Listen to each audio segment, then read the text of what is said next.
Now, this Vedic creationism, it's not exactly like the Christian idea. This Aravinda Nilakantha, he criticized that the Vedic creationists is something like the Christian creationists, bunch of nutcases who try to... He didn't say that, it was euphemistic. That the Christian creationists, they try to, from the point of view of orthodox science, they try to twist, or procrustean, there's a word, you try to force the scientific observations to fit what's written in the Bible. So Vedic creationism is very different to Christian creationism in many ways. One important way is that Christian creationism, it's ex nihilo. There's a Latin term, which means God created everything out of nothing, which sounds a bit like the Big Bang Theory, doesn't it? There was nothing and then it exploded. Very difficult to understand, because nothing is nothing. And how does something come out of it? There must be a point of the explosion, which means there's space, and there must be a time, but if there's nothing, then there's neither space nor time. And you would say it's a vacuum, but even a vacuum can only exist in relationship to a non-vacuum. You can create a vacuum. You probably did it in school in your chemistry or physics class. They create a vacuum in some tube, something like this. So the proponents of Big Bang Theory say it's a singularity, which means it's a way of saying it's a miracle. They don't believe in miracles, but one singularity. Singularity sounds like single. It means a unique event. Na bhuto na bhavishyati. Never before and never again. But we need it to explain our theory. Otherwise we don't have a theory. So the Vedic creationism is quite different, in as much as it's not exactly creation out of nothing. The material energy always exists. Sometimes it's dormant, and then it comes into being, or it comes by the glance of Mahavishnu, by the desire of the Supreme Lord. When the matter is dormant within him, then he reactivates it and brings it to life. Or not exactly brings it to life, because the jivas, jiva bhutan mahabaho yayedam dharyate jagat, is in the verse just prior to this Gita verse that we read. The jivas, jiva means living, they give life to the universe. By their desire, the Supreme Lord gives them an arena to work, the material world. So he provides the facility and gives everyone their deserved position. But also, Vishnu is the substratum of everything. But at the same time, he's not a hands-on creator of species. He gets the whole thing in order, sa'aikshata, by his glance. And he leaves a lot of the work to Brahma, who is a sub-creator. So there's a saying from the English Bible, God created heaven and earth and everything else. Well, from the Vedic perspective, it's true, but not. It needs more qualification, because Vishnu is the ultimate and indirect cause of everything, but he's not the. He doesn't personally do everything. Just like you could say that the Tata, the big Tata, sits in Bombay, and please turn your phone off. And there's Tata Nagar Jamshedpur in, where is it? Is it in Bihar or Jharkhand? It's in Jharkhand. All the industry and everything went to Jharkhand. So many things are created in that factory. He doesn't personally create them. In one sense he creates them, but he doesn't personally do it. So that's a crude example to understand something about the how Lord Vishnu is behind everything, but he's not personally creating everything. Now, in the second canto of Bhagavatam, there's the description of the creation, and also in the third canto. I'll read somewhat from the third canto. Now, actually, much research, much can be done into studying these verses, what is their meaning, but I'll just go through it quickly. Now, the most common word for creation is a well-known word, Shushti. That's in Tamil, is it? Yeah. But in the Bhagavatam, we find the word Sarga is used. Atra Sarga, in the description of the 10 subjects of Bhagavatam. Atra means here in the Srimad Bhagavatam. Sarga. The first topic is creation, then Visarga, which means the subsequent creation. So here in the third canto, chapter 10, text 14, describes Sargo Navavidhas Tasya Prakrito Vaikritas tu Yaha. That the Sarga, the creation, there are 9 different kinds. There's the Prakrita, material, and Vaikrita. That is explained in the verses coming up from that.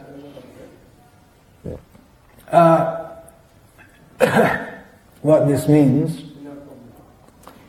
Then Kala Dravya Gunair Asya Trividha Pratisankramaha.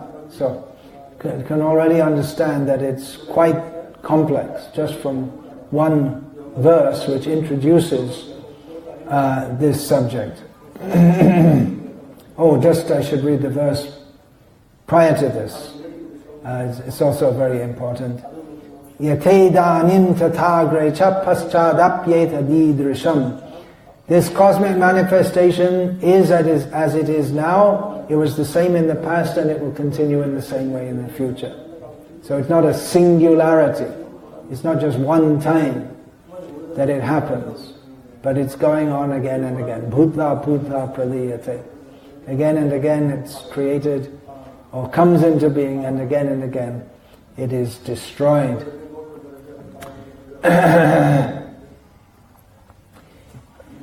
So these words here, kala, time, dravya, substances, matter, it's given here, gunai, qualities, the 3 modes of material nature. So this is the introduction to this topic. And adyastu mahata sargo guna vaishamyam atmanaha. So in the beginning there's mahat tattva, when everything is homogeneous. That's sometimes called pradhan, although sometimes mahat tattva and pradhan, they're described separately. Then what comes next? So that's the first creation, that the Mahat Tattva becomes manifest. That means all of matter in a homogeneous state. There's no differentiation. It's been dormant, and then the second phase. Remember, there are 9 phases. Ahama. The concept of I-ness, individual identity, from which dravya jnana kriyodayaha, knowledge of how to manipulate this matter, that comes into being. So the individual living being in the material world wants to manipulate matter for his sense gratification. So in a dormant stage, that is... and again, by creation we have to understand that everything's it's manifested. It's not created. And the English word create gives the sense that there was nothing there previously and then you made it. That it's something absolutely new. But it's not. We have to use the English words because the concepts are so different that there aren't English words for so many things which are described in the Shastras.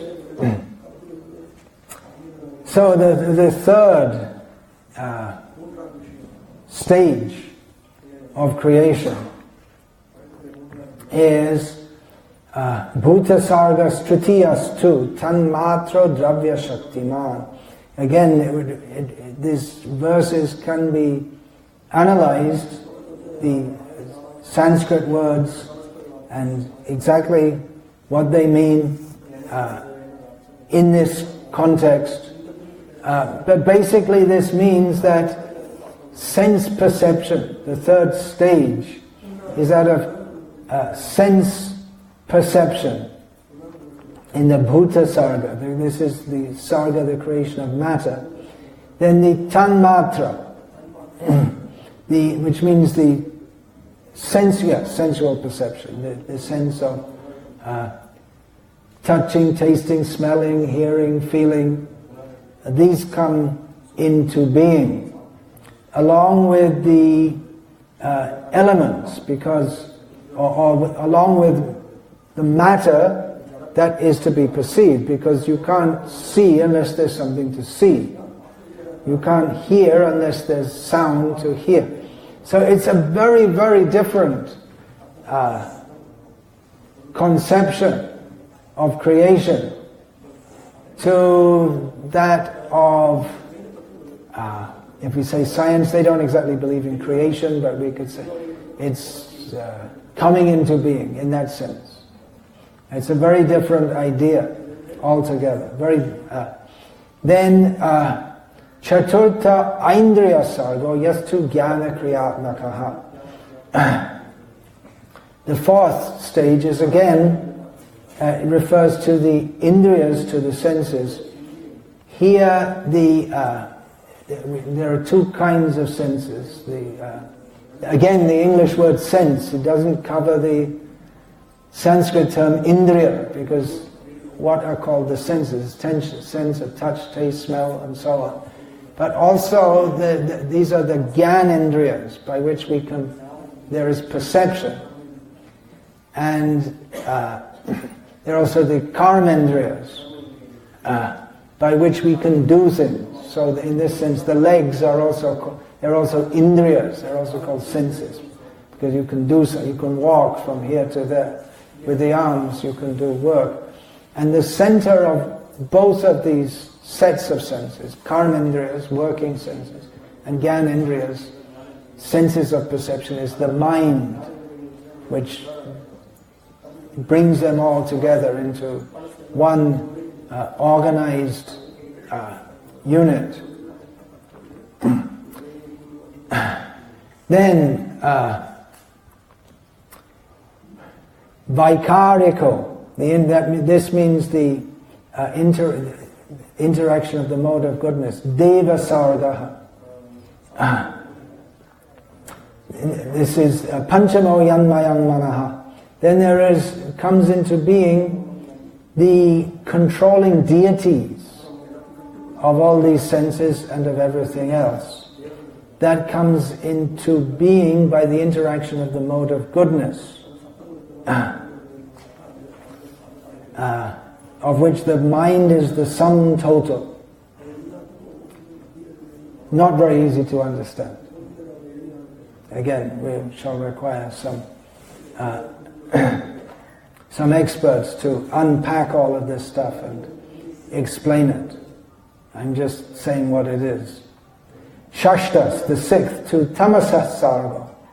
And then the sixth phase of creation is that of ignorance, yastva buddhi krita prabho, by which the Prabhu, here the word Prabhu refers to each individual jiva. He's living in the world.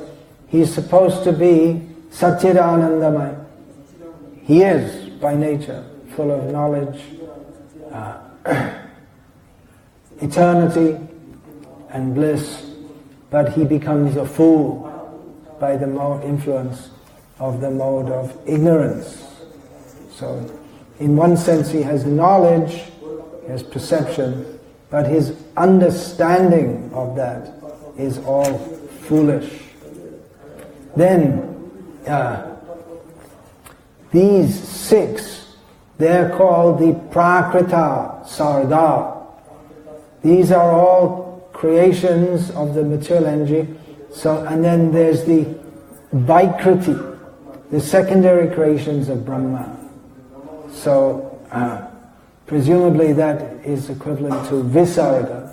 So the six creations, they come out, it's not specifically stated here, but the first six phases come about by the glance of Mahavishnu, by his desire, and then the next three phases of creation come about by Brahma, and then it goes on from Brahma, as we show here. So the first six phases, they're the ingredients by which the ingredients are put into place, all the necessary ingredients for which further creation can take place. Just like here you're building a temple and you have to bring raw stone, not completely raw, but it's hewn into a certain shape, but then it's brought here and it has to be made just right so that it can be part of a temple. You can bring all the stones in Tamil Nadu, but that won't make a temple. It has to be, the stones have to be made in a particular way so that they will stand in place. They'll also be decorated. They have to be made just right for their particular function, and so many other ingredients also. So Lord Vishnu effects the just putting everything, okay, here's everything, now Brahma, you do the rest, you'll go back to sleep. He's always sleeping. Bliss. That's his bliss, Yoga Nidra. So the sleeping material energy and the jivas who are sleeping, he brings them, just brings them to a stage where the further creation can continue. Then the next three phases, they're overseen by Brahma, who's with the creative capacity of Rajoguna, the mode of nature which is responsible for action, especially for creation. So he brings into being the next three stages, the immovable living beings, which are the varieties of fauna, trees and plants, they have a very low level of consciousness. Then the next is the manifestation of the animal species, more conscious, active, but they act by what we call instinct. There's no complete explanation of what instinct means.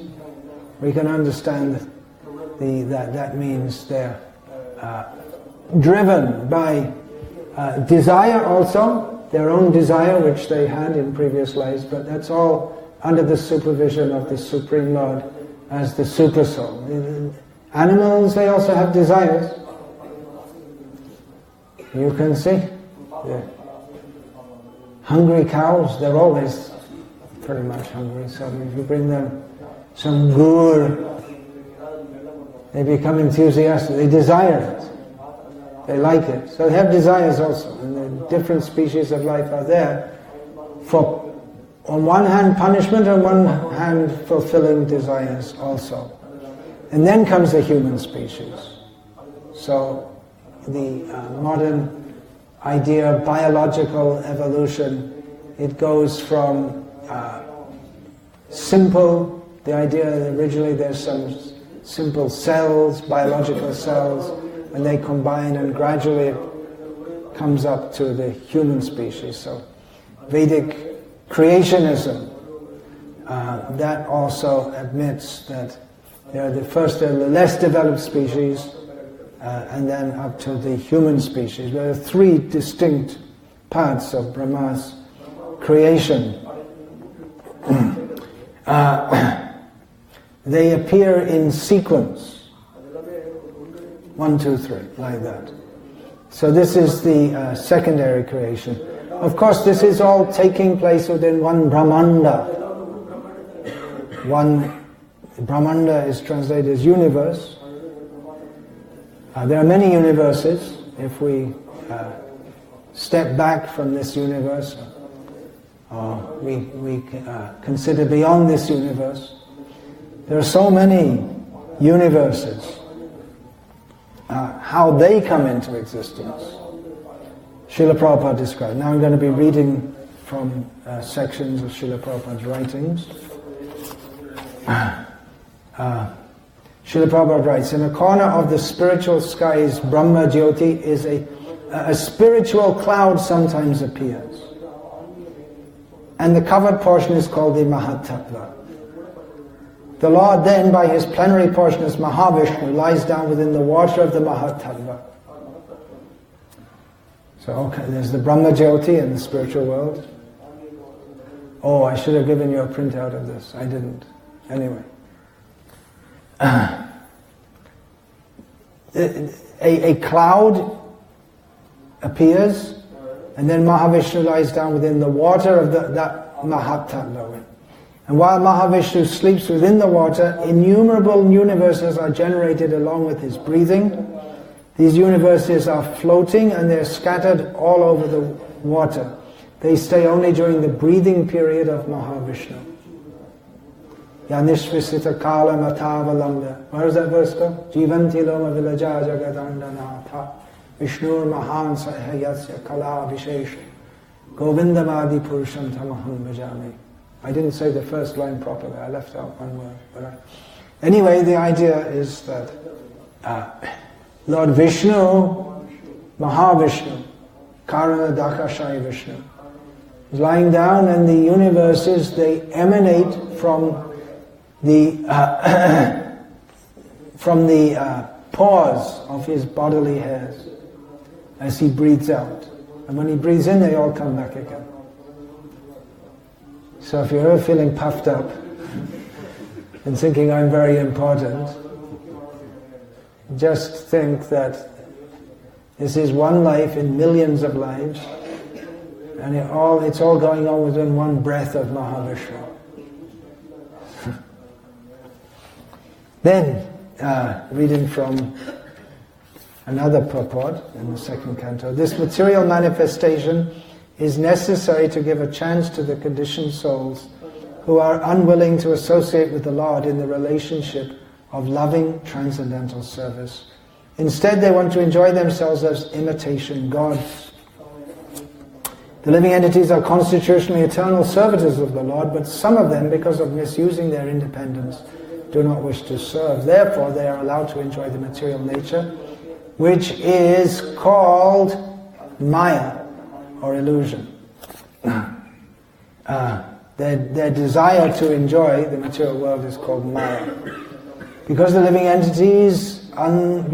beings under the clutches of Maya are not factually enjoyers, although they think that they are. So this is illusion, thinking that we are enjoyers.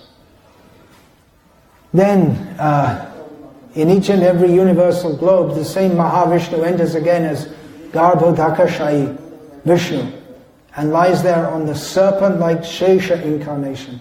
From his navel sprouts a lotus stem, and on the lotus, Brahma, the Lord of the universe, is born. Brahma is the father of all living beings and the master of all the demigod engineers engaged in the perfect design and working of the universal order. So when we say that Brahma is the engineer, he's one of them. There are other engineers also. Of course, Vishwakarma is also very well known as an engineer of the universe. Again, it's an English word. It doesn't exactly fit the Shastric description. Within the stem of the lotus there are 14 divisions of planetary systems, and the earthly planets are situated in the middle. Upwards there are other better planetary systems, and downwards from the earthly planetary system there are 7 lower systems. Then elsewhere Srila Prabhupada writes, this gigantic manifestation of the phenomenal material world as a whole is the personal body of the Absolute Truth. Maya tatamidam sarvam jagada vyakta murtina. Krishna says this whole cosmic manifestation, it is a manifestation of himself. It is his, he says, avyakta murti. It is the form of which comes from non-manifestation. So, from non-manifestation comes the universe under the supervision of Krishna, and wherein the universal resultant, past, present, and future of material time is experienced. So this is another element to consider: time, the time factor. Very difficult to understand how is, in one sense it's very easy to understand. Yeah, time is 1 second, and then another second, and then a minute, and then an hour. These divisions are there. An hour, and then a day, and then a month, and then a year. In one sense it's easy to understand, but if we start to think about what is the nature of time and how everything happens within time, then it becomes very complex, whether you think about it philosophically or scientifically. Albert Einstein surmised that time and space are the same. They're different. We perceive them as being different, but they're the same. And he did some mathematics to prove it. Difficult to understand. But they are separate entities in the Vedic understanding. Separate in the sense, ultimately everything is non-different from Krishna. And different from him also. Elsewhere, Srila Prabhupada writes about the disc of Lord Vishnu, Sudarshan Chakra, Hari Chakra. He writes that this chakra is the wheel of time. Sudarshan Chakra.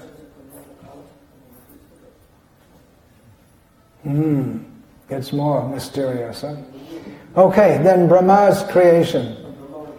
Brahma is empowered by the Supreme Personality of Godhead. He thought of generating living entities and begot 10 sons for the extensions of the generations.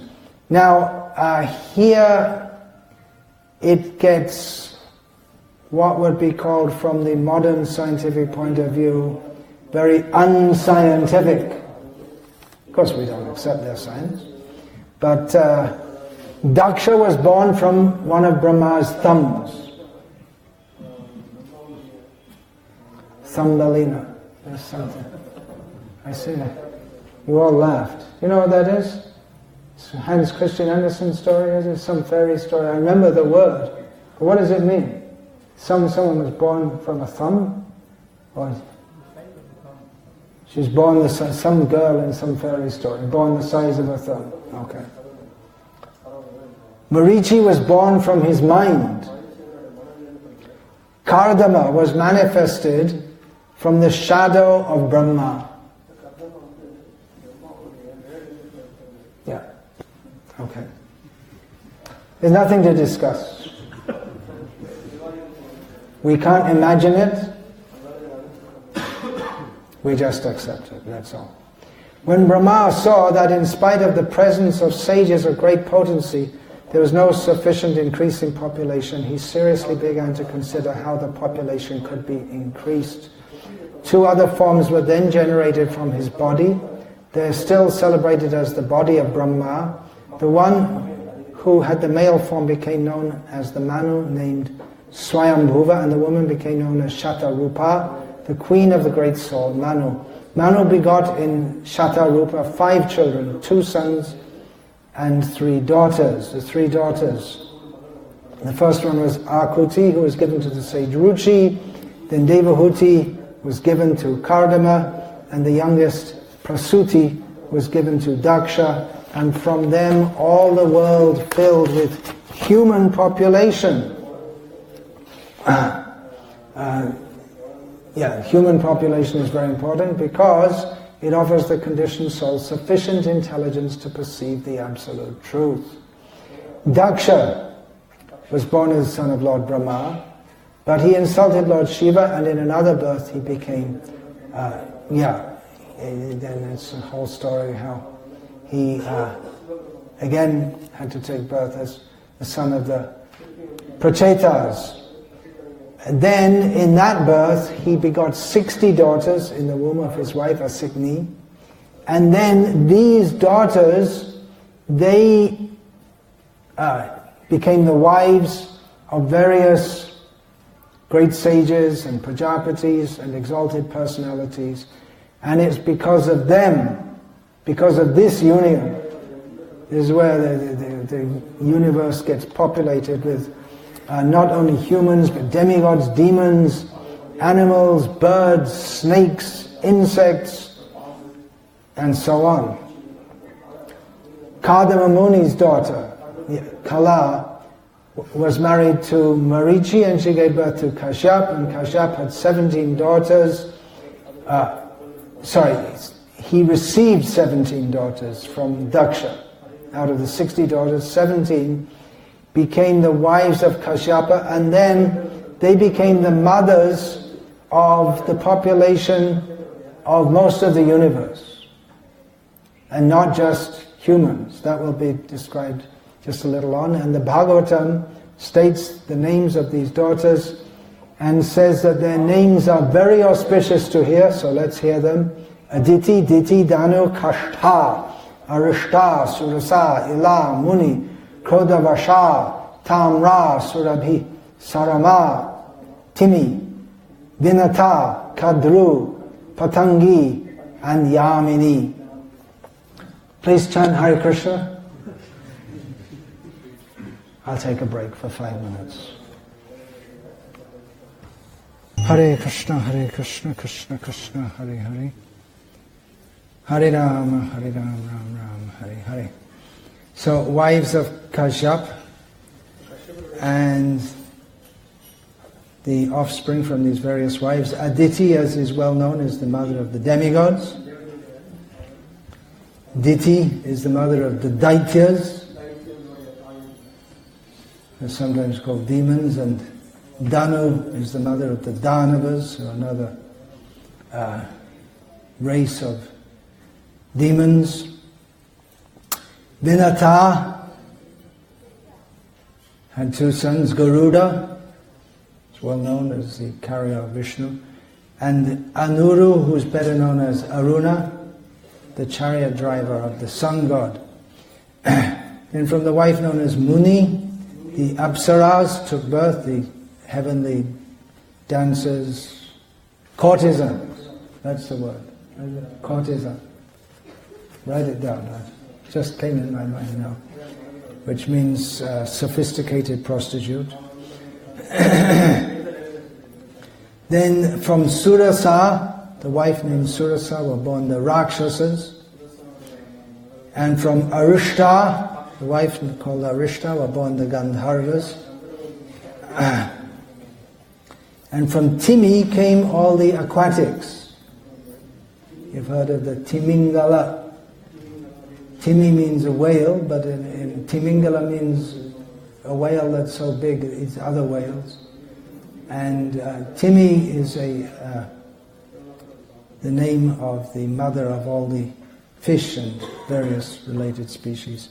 Ila gave birth to all the creepers and trees. Yamini gave birth to locusts. It's translated here as locust. One that refers to one classification or one group of that kind of insect. Another kind, Krodavasha, was the mother of the mosquitoes. From the womb of Sarama came animals like tigers and lions. There's one word, Saramaya, which means dog. So presumably the dogs came in that.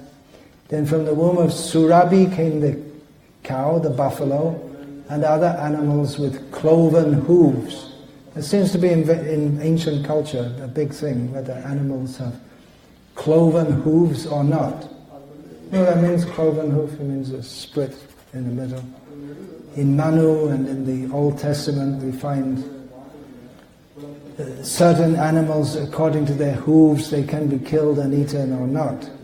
Animals whose hooves are not split, such as the horse, were born from the womb of Kashtha. And Patangi gave birth to many kinds of birds. And from the womb of Tamra, the eagles, vultures, and other large birds of prey took birth. Kadru gave birth to different varieties of serpents. And Krodavasha, who is mentioned as giving birth to the mosquitoes, she also gave birth to another variety of serpents, snakes, and reptiles. And then there's a description of the time that's also to be considered. When there's creation, there's also to be considered destruction. So again, reading from some of Srila Prabhupada's purports, at the end of the millennium, the millennium, this word means, in this sense, it means the end of the day of Brahma. Then the Supreme Lord Narayana, Mahavishnu, lies down within the water of devastation. He lay down in the water of creation, now he's lying down in the water of devastation. Then Brahma begins to enter into him, along with all the elements that he had manifested. They all start to again merge into him. The merging of the living beings into the body of Mahavishnu takes place at the end of Brahma's 100 years. But Srila Prabhupada clarifies, that does not mean that the individual living being loses his identity. The identity is there, and as soon as there is another creation by the supreme will of the Lord, all the sleeping, inactive living beings are again let loose to begin their activities in the continuation of different spheres of life. So all the living beings merge into the body of Mahavishnu. It doesn't mean that they lose their individuality. It becomes dormant for some time, just like sleeping. Our individual, personal will to work and do various things, that becomes dormant. It may be dormant for 6 hours, or it may be dormant for the time in which Mahavishnu's breath is held in. But it doesn't mean that we lose our individuality. Then the calculation of Brahma's life, 1 day is equal to 1,000 ages of 4 millenniums, and that's approximately 4,343 lakhs of years, and the same is the period of his night. Sahasra Yoga Paryantam Ahayad Brahmano Viduhu. 1,000 ages taken together is one day of Brahma, and his night is said to be the same. One Brahma lives for 100 such years, and then he dies, and the cycle is there. Satya, Treta, Dwarpa, Kali Yuga, that goes on, and then it goes on, and then it comes to an end with the destruction. At the end of Brahma's day, under the insignificant portion of the mode of darkness, the powerful manifestation of the universe merges in the darkness of night. By the influence of eternal time, the innumerable living entities remain immersed in that dissolution, and everything is silent.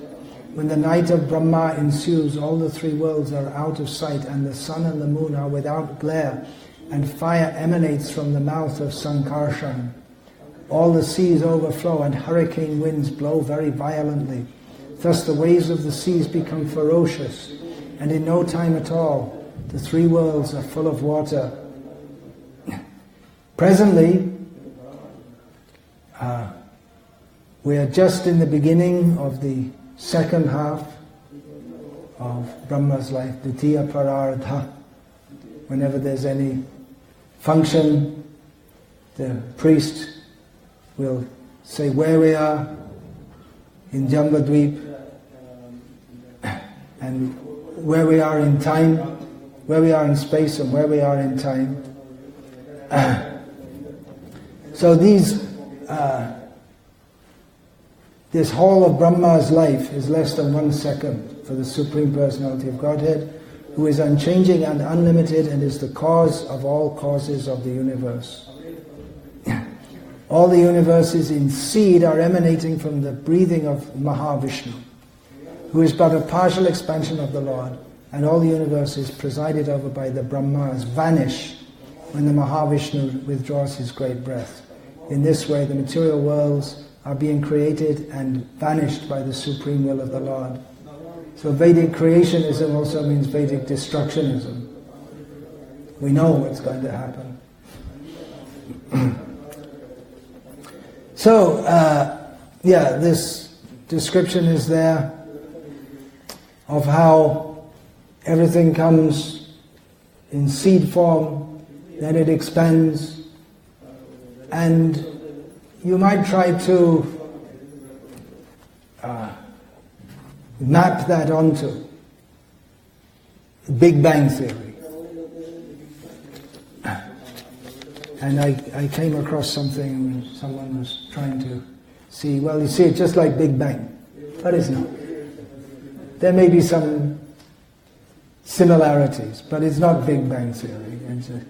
And even if you say Big Bang, the whole description of how the well, first thing, it's not creation ex nihilo, out of nothing, and how the different species come into being. It's not by biological evolution.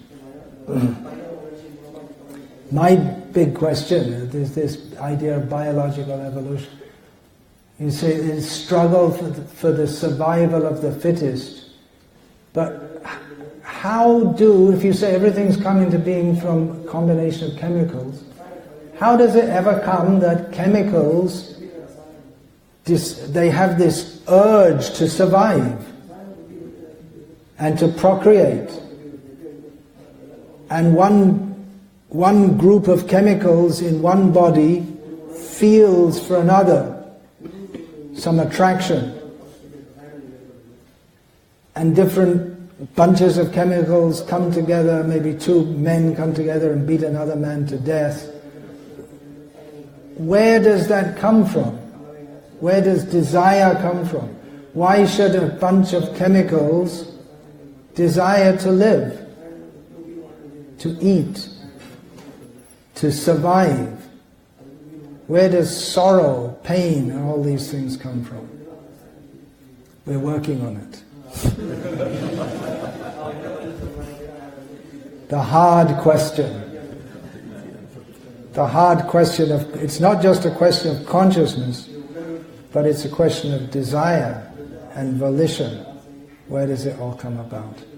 So trying to map everything onto modern scientific theories, it's not a good idea at all, because the scientific theories change, and then you see, it fits with science, and all of a sudden you're left standing there and all the scientists left.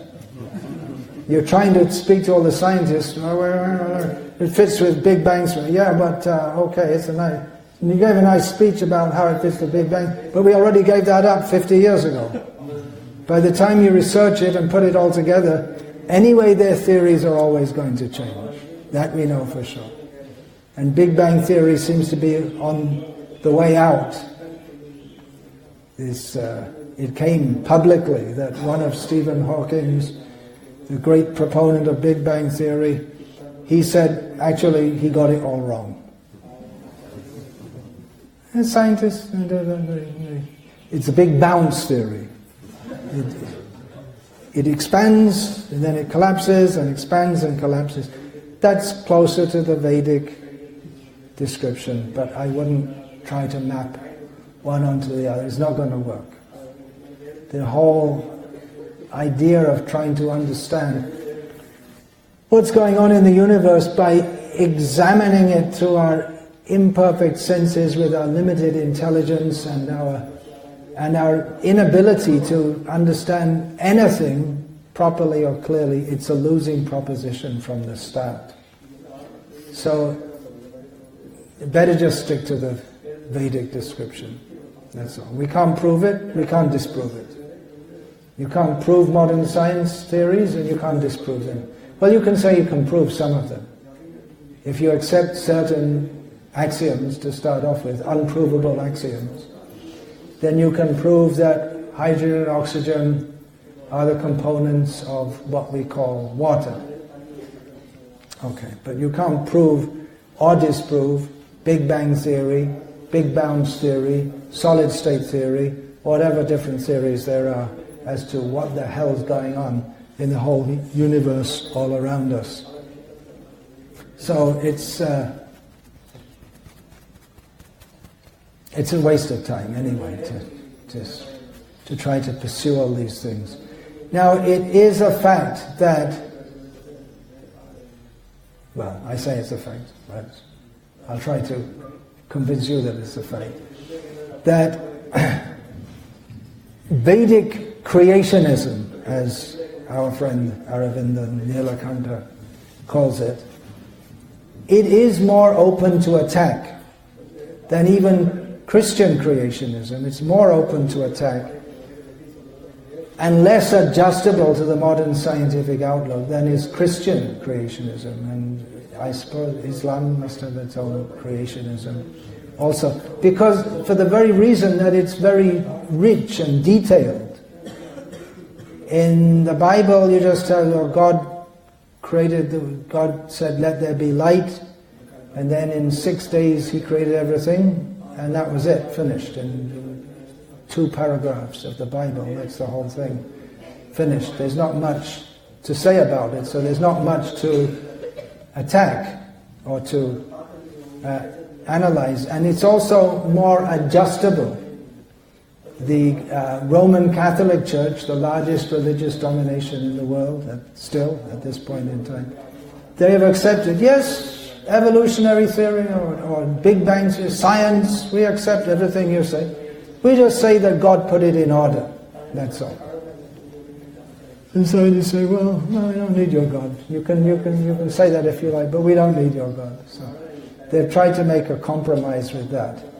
But it's very difficult for us to put the Vedic cosmology and creationism and adjust it to modern scientific theories. I don't think there's ever going to be any point in time when Daksha being emanating from the thumb of Lord Brahma is going to map onto some scientific theory. Although you never know, you find all these various Mayavadis, they're expert in imagining all kinds of symbolism, that actually it says this and it means this, and they're expert at this kind. But it's not. I personally don't find it very convincing. So to try to justify all this in terms of modern science, we'd better just forget it right from the beginning. That's all. And just, we accept the Vedic version is correct. We don't accept that we tiny living beings can understand what's going on in this universe by our own efforts. We accept that we are controlled. We're not independent. There is a supreme controller. We don't accept that simply everything asatyam apratishtamte jagadahuranishwaram. We don't accept what the demoniac people say, that there's no basis to this universe, there's no ultimate truth, there's no God in control. No, we accept there's God. There is supreme controller. And he has given the description in the Vedic scriptures as to how this universe comes into being. We accept, that's all. That there are many things which we never saw in this lifetime, but we accept it's possible. And actually, in previous times, people would have no problem accepting this. It's only because of this very atheistic kind of education that people would even doubt such things. Oh, Daksha was born from the thumb of Lord Brahma. Okay, they don't have any problem with it. And no, it must be. It can only be like this because we're scientists and we said so. We try to extrapolate from what we see on this tiny little planet and then look out a little bit with our telescopes, and we try to extrapolate the nature of the whole universe and the whole history of the universe, and we just presume it has to be according to what we think it should be, and we don't believe stories. And there's also of people being produced from thumbs, and there's also this idea of scientific progress. And previously there were no microphones, now there are microphones. Previously there were no cell phones, now there are cell phones. So that shows we're making progress. Which means that in the past what they believed is not true. It's faulty logic. In the past, because we didn't have knowledge of microphones, doesn't nullify the descriptions of how the universe comes into being. It's rejection on a wrong premise. Many Hindus, when confronted with this intellectual and cultural paradox that we believe in science and we're Hindus, but what about all these descriptions in the Shruti and Smriti, Puranas, Ramayana, all these things, 10-headed Ravana and oceans of milk? How is that? Is there preservative in it? Or where are all the cows to give so much milk? Ocean of sugarcane juice. Doesn't sound very scientific. So many Hindus, they just say, anyway, that's not the real thing. The real thing in Hinduism is we're all one. We're all God, they may say. They think. But as I discussed in the previous talk, you can't take part of the Vedic understanding, and even this idea that we're all one without any differentiation from the absolute truth, that's also a misunderstanding. You can't take one part and reject the rest. This Sri Aurobindo of Puducherry, actually from Bengal, but he settled down there because it was a French colony and the British wanted to arrest him, so he settled down there. course, the British could have gone in, but for diplomatic reasons, they didn't want to go and arrest him in French territory. Political reasons. So he had the idea that we have to constantly update knowledge. It's the same as the materialistic people say. We're constantly updating knowledge, and we're finding out, and the old ideas are put in the past. So he had the idea, now we have new revelations, and people in the past thought like that, and we offer them our respect, but actually we don't accept what they say. But no, Veda means knowledge, it's truth. It wasn't that people in the past, the great rishis, who they were doing their meditation and having spiritual realization, but they still thought that all these descriptions of the universe, they still believed in that because they didn't have scientific knowledge. Now we have all these meat-eating and scientists and atheists, and they all came up with all these advanced ideas, so therefore the Vedic descriptions, we don't have to accept that. We'll accept our own spiritual realization and understanding. It's a form of atheism, actually. Sophisticated atheism. So this idea that we have to update it, Srila Prabhupada was maybe unique in the history of Vedic culture. Definitely he was, in as much as he took on the Western way of thinking. He didn't try to compromise with it. He said, no, we accept the Vedic knowledge. And if your knowledge doesn't fit what we say, you can try and fit your knowledge to us if you like, but you don't have to. It's a waste of time anyway to do all this scientific research. If it's in Shastra, it must be correct. They couldn't have gone to the moon, because the moon is further away than the sun. One of Prabhupada's servants couldn't accept this, and he left Srila Prabhupada. Srila Prabhupada said, well, if I had said it, I could understand why he didn't believe me, but Shastra says it. You see the distinction that Prabhupada made? Because it's not that I'm saying, it's not something that I dreamed up, it's in Shastra. How can you disbelieve Shastra? So it tends to try to cram the Vedic knowledge to make it adjustable. It's not going to work. And to modern theories. And we should be grateful, actually, to Aravinda Nilakanta that he brought up this, he actually was a diatribe against Vedic creationism, because, let the matter come out. Let's discuss it. How can you be a, quote, Hindu, unquote, and not accept the descriptions in Shastra? What is that? Were the Shastras meaningful, or they were meaningful in the past and now we have to listen to Aravinda? What's going on? Let's discuss. Let's bring it out. There's no, quote, Hinduism, unquote. There's no Vedic culture without the Vedic knowledge. You can't take it out.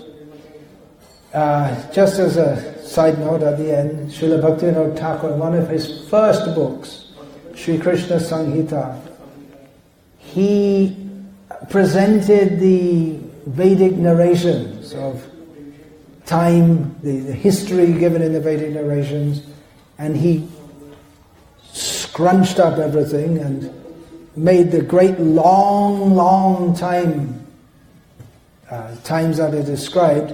He made it shorter and tried to make the history of the universe as described in the Bhagavatam fit modern ideas at that time. And he did state that, anyway, this is for the ass-like people who don't have faith in Bhagavatam.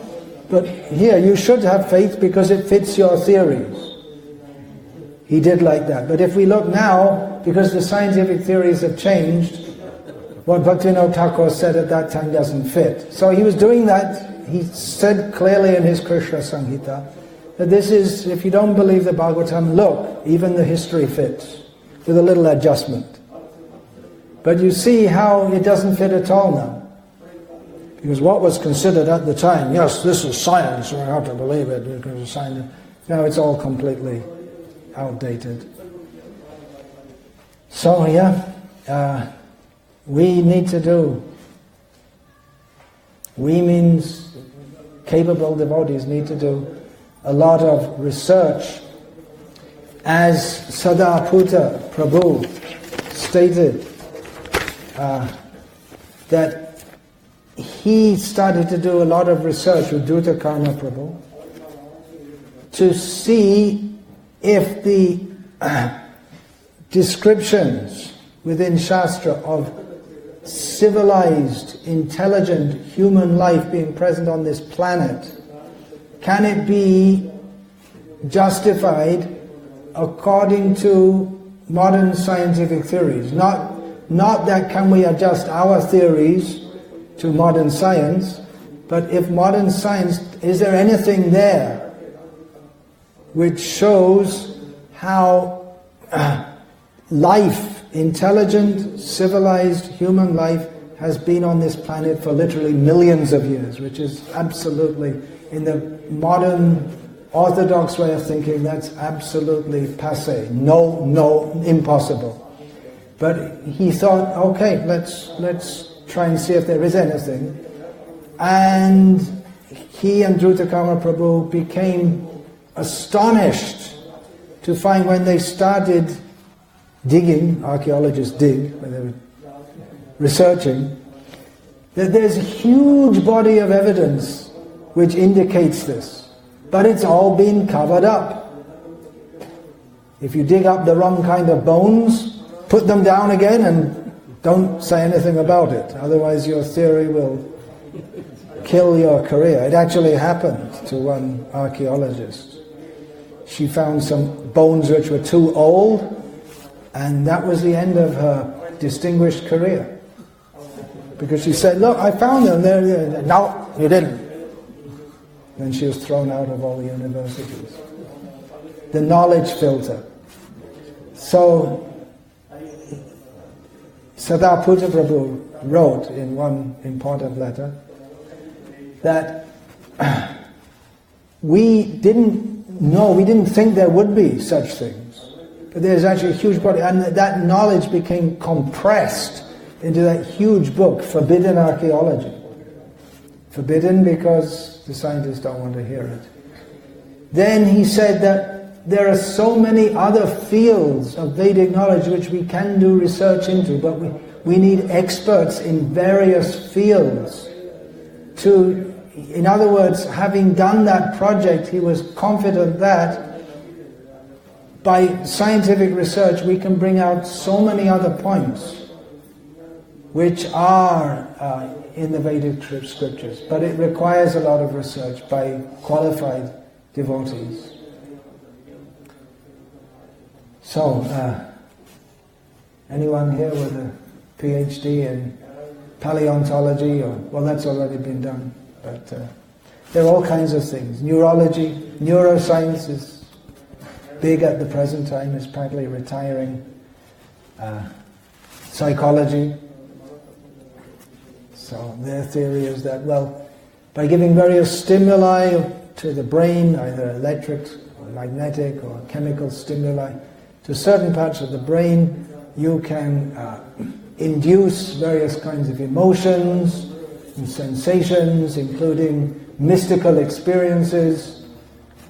So it just goes to show that consciousness is a product of the brain, nothing else. Sounds convincing, doesn't it? Interestingly, one of the most prominent authorities in the world on neuroscience at the present time is Dr. Ramachandran from somewhere in Tamil Nadu, who's now in university in San Diego in California. And he said that, no, it doesn't show that religious ecstasy can be simulated by stimulating different parts of the brain. Doesn't mean that there's no such thing as religious ecstasy. Rather, it indicates that there is such a thing as religious ecstasy. The example that Sadhaputta Prabhu always gave is that the brain is like hardware. It's simply a mechanical device through which consciousness works in this world, but consciousness is not dependent on the hardware. So something like electricity in a computer. So anyway, there's a big field of research and preaching. I just came across, was it this morning or last night, that Srila Prabhupada said something to the effect that by asserting something, people believe it's true. If you just go on asserting it, then people believe it's true. And he was talking about how in the modern age they think that women are as intelligent as men. And Prabhupada said, you go on asserting it and then people will believe it. And that's in Bhagavatam also, that, what is that? Darshjay Satyatvam, I can't remember exactly, but the purport is that in Kali Yuga, if you are arrogant enough and audacious enough to go on saying something, even though it's not true, people will believe it and they'll accept it as true. In Bangladesh, I read a book in English about the history of Bangladesh, and it said how the Bangladeshi, what are they called? Mukti Jodha Bahini, the independence fighters, they bravely threw out all the Pakistan, the Punjabis, and then Zia Rahman, he hoisted the Bangladeshi flag in Chittagong. Can't say the word, but it's BS. It's rubbish. It was what was happening. There were so many East Pakistanis coming into India. It was a major crisis. So at some point, the Indira Gandhi sent in the Indian army, and they finished off the Pakistanis. It has nothing to do with the Bengalis. I mean, they may have had something to do with it. Anyway, the point is that they've rewritten history, and there's just one instance of thousands of millions. How history... Winston Churchill said that history will treat me kindly because I'm going to write it. So he wrote the history and made himself to be a great hero, although, as Prabhupada said, he was the greatest demon of the Second World War. And even before, Anyway, the point is that if you speak a lie enough, people believe it. But the truth is something different. So, if we follow the scientific method, then we should be able to show to some extent. We're not ever going to be able to show how from Brahma's thumb Daksha comes out, because it already happened, and that was up in Brahma Loka, and we don't see such things here. But it can be done, should be done. We don't need it. We should just accept Shastra. But for the non-devotees, skeptics, they're never going to believe it either. But we have to, for people who are not hardened demons, who are not on the platform of asatyam apatishtamte jagada huranishwaram, who are not on the platform of insisting that there's no transcendental basis to this universe, there's no God in control, then a lot can be done. And it would be, a lot can be done to show that the Vedic statements, they coalesce with reality as we can perceive it more than might be imagined at the present time. So, Hare Krishna. Any question about this? Many, it could be a huge discussion, should be a huge discussion. Anything? Anyone want to say?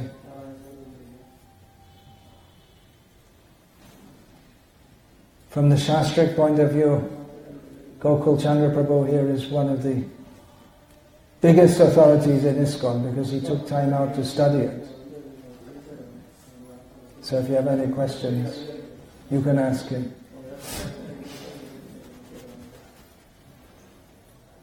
Hare Krishna.